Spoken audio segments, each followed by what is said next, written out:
Today, we're going to be learning about George Gershwin, an American composer whose most famous song is probably his Rhapsody in Blue. You're going to be listening to it while I read. It begins with a very long clarinet solo.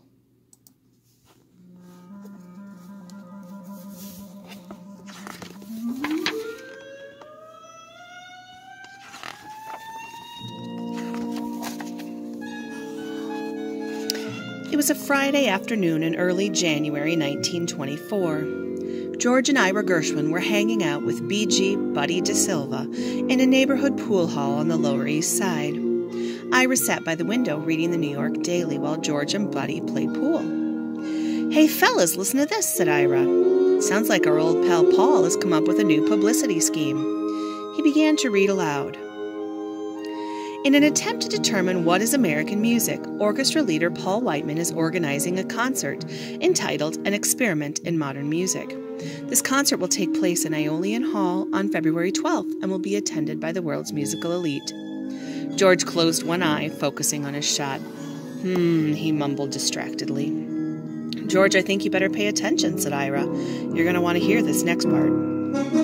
Included on the program will be new compositions by local composers. George Gershwin is at work on a jazz concerto that will be featured in the concert. George dropped his pool cue. "What? Let me see that." "It's all right there in black and white," chuckled Ira. "You better get to work, little brother. You've only got 5 weeks before the big show." "This is crazy," said George as he reached for his coat and hat. "Paul and I talked about working on some new music, but he never said anything about a concert. I've got to talk to him right away." Outside, George made his way to the subway and headed to Harlem. He knew Paul's band had a gig at the Palais Royal nightclub, and he was determined to get there before the first dinner show. "Hey, George, what a surprise," said Paul. "Are you going to sit in with the band?"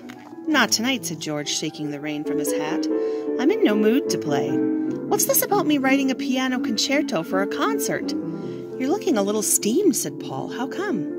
"How come?" replied George. "I just read in the paper that in a few weeks I'm supposedly premiering a concerto that I haven't even started writing yet." A worried look crossed Paul's face. "Supposedly?" he asked. "Oh, George, don't tell me you're thinking about backing out. I need you on this concert. Your concerto is the highlight of the show." "What concerto?" yelled George. "I haven't written a concerto. I wouldn't even know where to start. That's the whole problem." Paul didn't respond right away. Finally, he said, "Look, George, if anyone can compose a concerto in a few weeks, you can. You're Manhattan's musical genius." "I can't do it," said George. "What kind of attitude is that?" asked Paul. "Of course you can. You've been playing classical music since you were 12. Plus, you're one of the best song pluggers ever to come out of Tin Pan Alley." "Yes, but nothing," said Paul as he turned his friend's chair around to face one of the makeup mirrors. "Look at you, 26-year-old George Gershwin, composer of 6 Broadway shows with a new musical opening in Boston this month. What are you so worried about?" "Vaudeville songs and Broadway medleys aren't the same thing as a concerto," explained George. "A concerto doesn't have words to hold it together. It's just the piano and the orchestra."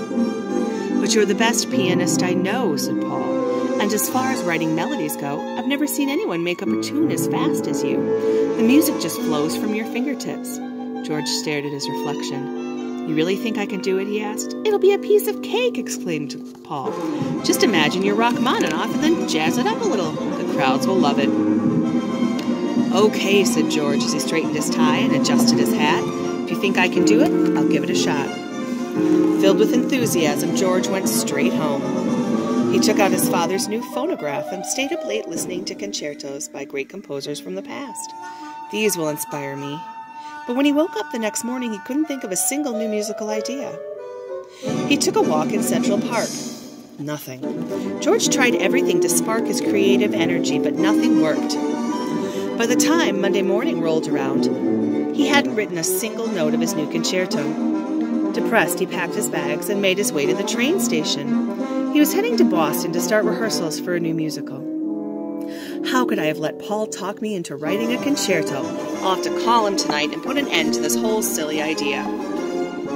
As the train made its way north, George listened to the wheels rocking against the tracks. Rattledy-rattledy-bang, rattledy-rattledy-bang. Soon his hands and feet began to imitate the rhythm. Clappity-clappity-tap, clappity-clappity-tap. George looked out the window and his mind began to drift. At first, the rhythm of the train reminded him of a band at Ira's bar mitzvah years ago. He could almost hear the wailing strains of the clarinet against the syncopated rhythm of the fiddle. George's thoughts drifted to the Palais Royal, dancing the foxtrot cheek to cheek with a beautiful girl. The foxtrot reminded him of ragtime. He remembered roller skating to the Baron Wilkins Club in Harlem. Since he was just a kid, he was never allowed inside, so he sat on the curb and listened. Clappity-clappity-tap, ragtime and the blues. Clappity-clappity-tap. George listened to the rhythm of the train for a long time, and as he did, he got an idea about how to write his concerto. Instead of composing new melodies, I'll use the music that's already in my head. Klezmer, foxtrot, ragtime, and blues. My concerto will be a tuneful kaleidoscope, a rhapsody about the music that surrounds me. In Boston, George worked on the concerto whenever he got the chance. Before breakfast, during rehearsal breaks, and late at night. He thought about all the music he knew as a kid. He also looked through his tune book, a special music diary he kept filled with melodies for new songs. George put all his energy into writing the concerto. When he returned to New York 2 weeks later, it was almost finished. He played what he had written for Ira and Buddy. "It's got a little of everything," said Buddy. "I'm impressed," said Ira. "Thanks," said George, "but it's not finished yet. Something's missing, but I can't figure out what. I'm concentrating so hard I can barely think." "Hey," said Buddy, "Ira and I are going to a swell party tonight on Madison Avenue. Why don't you tag along?" The party was in a spacious new penthouse on top of a tall skyscraper. Large windows revealed a beautiful view of downtown. There was a grand piano in the middle of the room, and as usual, George was drawn to it like a bear to honey. He sat down and gazed at the twinkling lights of Manhattan. "Boy, did I miss this city," he thought. As he started to improvise, a melody rose from the piano. George listened carefully to the tune, and all at once he realized he'd found it, the missing theme. "It's a love song for New York," he thought. "All that time in Boston almost made me forget." George worked on his concerto for 1 week. When it was finished, he showed it to his brother. "This is swell," Ira exclaimed. "Has it got a title?" "I was thinking of calling it American Rhapsody," replied George. Ira thought for a moment. "That doesn't quite work," he said. "You need a name with more pep. Why not put a color in the title, like that artist Whistler does? He calls his paintings things like Nocturne in black and gold, and Arrangement in gray and black." "How about Rhapsody in Blue?" exclaimed George. "That's it," cried Ira. "Rhapsody in Blue, a concerto for piano and orchestra by George Gershwin." Once a title had been found, George gave the concerto to Ferdinand Grofé, a friend who had agreed to write the parts for the orchestra. On February 4th, the score was finished and rehearsals began. George had been asked to play the solo piano part, and every morning he practiced with the other musicians. Everyone worked hard. By February 12th, they were ready for the big show. When George approached Aeolian Hall an hour before the concert, he was shocked to see a huge crowd standing outside in the snow. "The concert sold out hours ago," said Paul with excitement. "It looks like that newspaper article did the trick." "You filled the seats," said George nervously. "Let's just hope they like the music." George had good reason to worry. Although Paul had advertised the concert as an experiment in modern music, there was nothing new about most of it. Blues, foxtrots, rags. Except for a few short classical compositions, the music was nothing more than regular nightclub songs.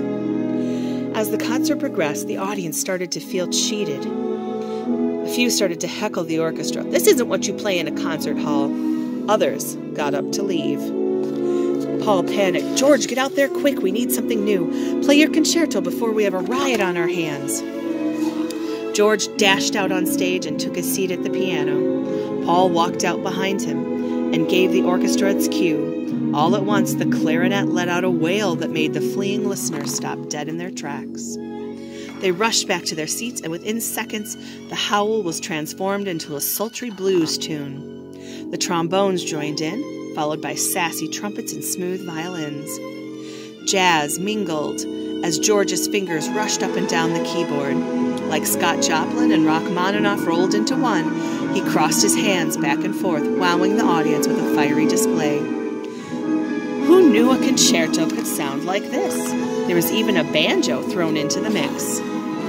As the music progressed, the audience's enthusiasm only increased. They swayed in their seats and bobbed their heads. At times, they could even hear a hint of George's inspirational train. Clappity-clappity-tap. It didn't seem the Rhapsody could get much better, but then the violins and brass started playing George's love song for New York. The audience nearly exploded with joy. The theme was so expansive, so absolutely beautiful. It rose from the stage like a soaring skyscraper. George had somehow captured the spirit of life, modern life, the hustle-bustle rhythm and electric energy of Manhattan. Rhapsody in Blue marked a new direction for modern music. George had composed an American masterpiece.